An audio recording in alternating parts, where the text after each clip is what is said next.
what this means now for your family. Will you no longer take your children back to the UK? I think it's probably too soon to tell. Cancel the transfer. We are not your ATM. Those words landed like a hammer. According to reports, they ended Prince Harry's last hope in a single moment. An emergency summit had taken place behind palace walls, fast and furious. When it ended, the message was clear. The $20 million bailout Harry was counting on was blocked. Prince William had shut it down. Completely. This was not gossip. This was not a leak meant to scare tabloids. This was the start of a financial collapse playing out in real time. Harry was already deep underwater. Debt stacked on debt. And now the safety net was gone. The problem was bigger than pride. Bigger than family tension.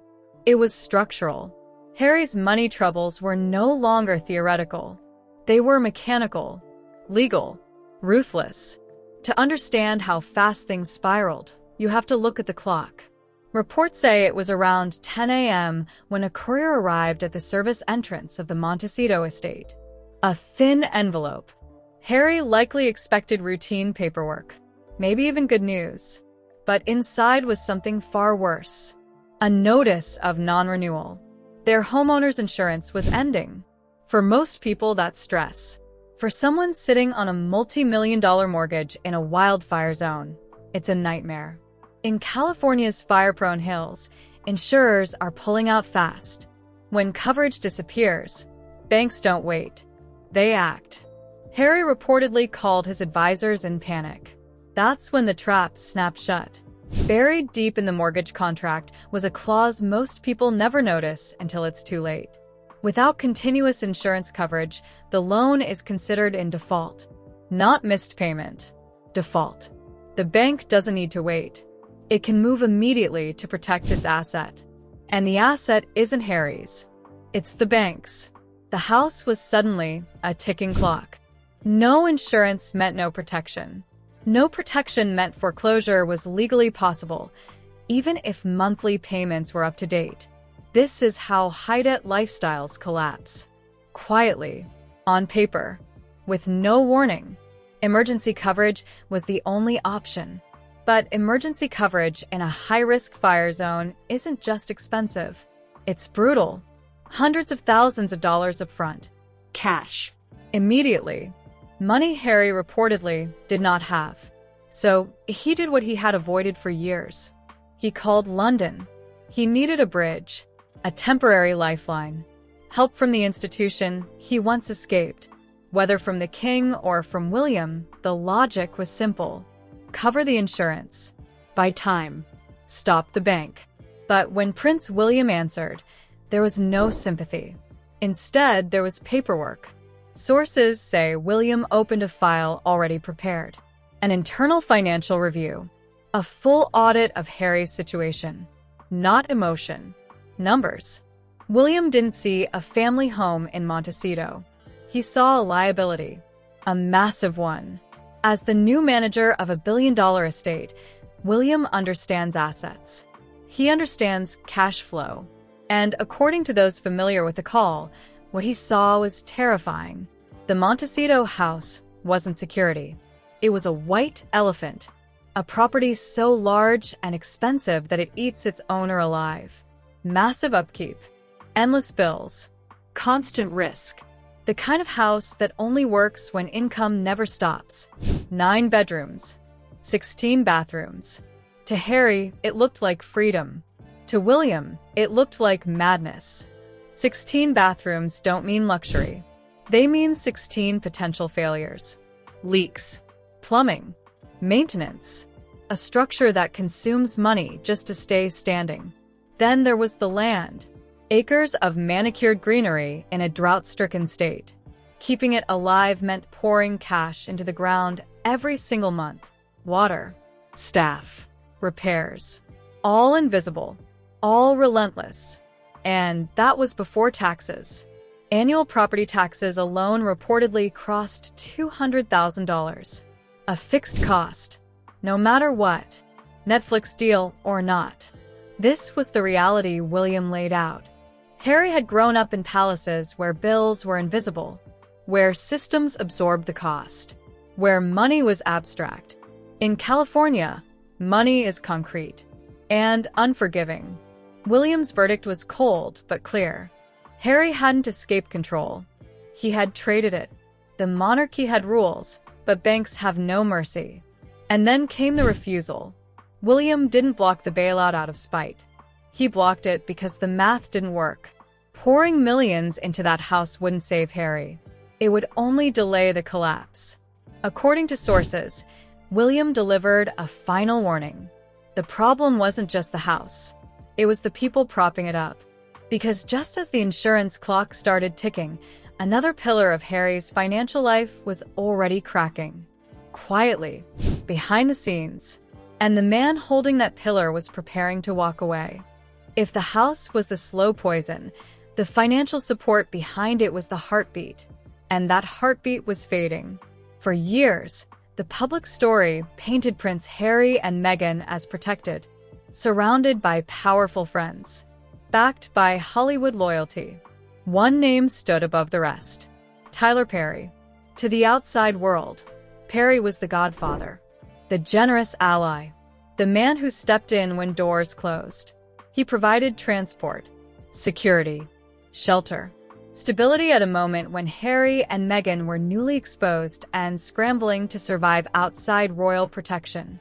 At first, it looked like friendship, but Prince William reportedly saw something else, something colder, something more dangerous. In elite circles, generosity has limits. And when those limits blur, relationships turn transactional. According to sources close to the situation, Perry's role quietly shifted over time. He wasn't just offering emotional support. He was underwriting reality, security costs, logistics, gaps that Harry and Meghan could not cover on their own.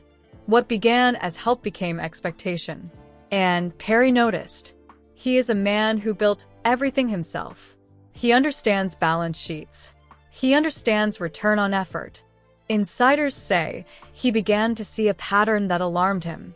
While he allegedly covered essential costs, Harry and Meghan focused their remaining cash on optics, image, publicity, lifestyle, private flights, designer wardrobes, PR firms, appearances. They were living like billionaires, on a budget that could not support it. That realization didn't explode. It corroded, slowly, quietly, in spreadsheets and conversations never meant to be public. Then the shift became visible. For nearly 2 years, the Montecito estate looked like a fortress. Armed professionals, elite protection, the kind of presence reserved for heads of state. Neighbors noticed. So did insiders. Then suddenly, it changed. The heavy security disappeared, replaced by local firms. Cheaper, less imposing, still professional, but scaled down significantly. To Prince William, this wasn't a coincidence. It was a signal. When people start cutting costs on the thing they say matters most, safety, it means the cash flow has cracked. The money wasn't just tight, it was drying up. And then came the call. According to sources, Harry reached out when the pressure peaked. He didn't ask directly for money. Not at first. He asked for time, understanding, extension. When that didn't work, he reportedly invoked family, the Godfather role, the emotional bond. It didn't land. Perry had reached his line. The message was firm. Support would not continue. The informal arrangement was over. The bank of the Godfather was closed. To William, this moment mattered more than the insurance crisis, because it confirmed his worst conclusion. Even a billionaire who knew them personally had decided the risk was no longer worth it.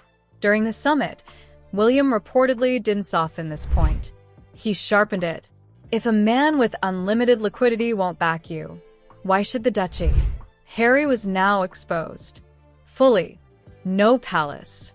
No private benefactor. No cushion. And that's when the second pillar began to crumble. Netflix. The deal that was supposed to change everything. The deal Harry believed would carry the weight of the Montecito estate and justify the lifestyle. But William understands contracts. And he understood something Harry had misunderstood from the beginning. That money was not a gift. It was an advance, paid against future work, future delivery, future success. When William reviewed the production record, the numbers were devastating. One major project, then silence. Cancelled ideas, scrapped plans, promises that never materialized. From Netflix's perspective, this wasn't creative failure. It was non-performance. And buried inside the contract was a clause as dangerous as the mortgage default. The clawback. If deliverables weren't met, the money could be demanded back. Sources say that demand now sits at roughly $20 million.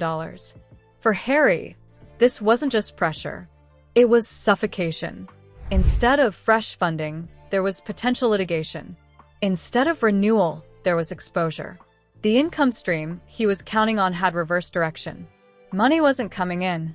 It was being pulled out. What enraged William wasn't just the debt. It was the reputation damage. When a senior executive publicly labeled Harry and Meghan as grifters, it wasn't gossip. It was a professional judgment. That label stuck. It hardened into a narrative, one that Hollywood understands instantly. High risk, low return, trouble. Harry reportedly begged William to intervene, to quietly settle the Netflix issue, to make it disappear using Duchy funds. William refused. The Duchy was not a bailout fund. It would not be used to clean up failed contracts or Hollywood disputes. That door was sealed. With Tyler Perry gone and Netflix turning hostile, Harry was trapped between two institutions that do not negotiate with emotion. Banks, corporations, and both were closing in. The insurance clock was still ticking, the mortgage clause still active. And now, a media giant was demanding repayment. At that moment, William stopped discussing rescue. He offered direction. And it came down to 4 words Harry never thought he would hear. Sell the house. But selling it openly would expose everything. So instead, they chose the shadows. And what they did next signaled just how desperate things had become. The order to sell was not a suggestion. It was the only option left. But Prince Harry and Meghan could not sell like normal people. A public listing would have confirmed everything they had spent years denying. It would have told the world that the promise of independence had collapsed under debt. So they chose secrecy. They went off-market. In real estate, a pocket listing is used for discretion. In crisis, it is used for escape. No photos. No open houses. No public trail. Just quiet calls to buyers with cash and no questions. This was not strategy. It was survival. The goal was simple. Liquidate before the bank moved. Before the insurance lapse triggered action. Before a lawsuit made headlines. Time was the enemy, and they were losing it fast. But even in the shadows, doors were closing. They could not sell to friends. Montecito had turned cold. Not with anger, but fear. Everyone knew. The mortgage. The support that vanished. The streaming deals that soured. In Hollywood, debt spreads faster than gossip. People stopped calling. Invitations slowed. Rooms went quiet when they entered. Once welcomed, they were now avoided. Not because they were disliked, but because no one wanted to be the next lifeline. No one wanted to be asked for help. This isolation wasn't emotional. It was financial. Their representation felt it too. Inside closed meetings, the message became blunt. The brand was unstable. The risk was rising. Association now carried downside. Success forgives everything. Failure forgives nothing. As support evaporated, the pool of buyers narrowed. The only interest came from outsiders, investors, syndicates, foreign money with no attachment to the story, cash buyers who saw only numbers and leverage. That reality stung more than the sale itself. This house was meant to be proof. Proof they had made it. Proof they didn't need the crown. Now it was just an asset that needed to be dumped before it destroyed them. Trucks weren't arriving with new furniture. They were preparing to leave. Behind the scenes, the pressure didn't stop. The lenders still wanted coverage. Netflix still wanted money. The clock still ticked. And Williams stayed silent. No bailout. No extension. No rescue. His position never changed. The banks were not villains. The contracts were not unfair. This was the cost of independence. You choose the freedom, you accept the consequences. Harry had believed his biggest enemies were headlines and critics. He was wrong. His real enemy was arithmetic. As the deal to sell moved quietly forward, the truth became unavoidable. Leaving the monarchy did not free them from power. It just replaced it.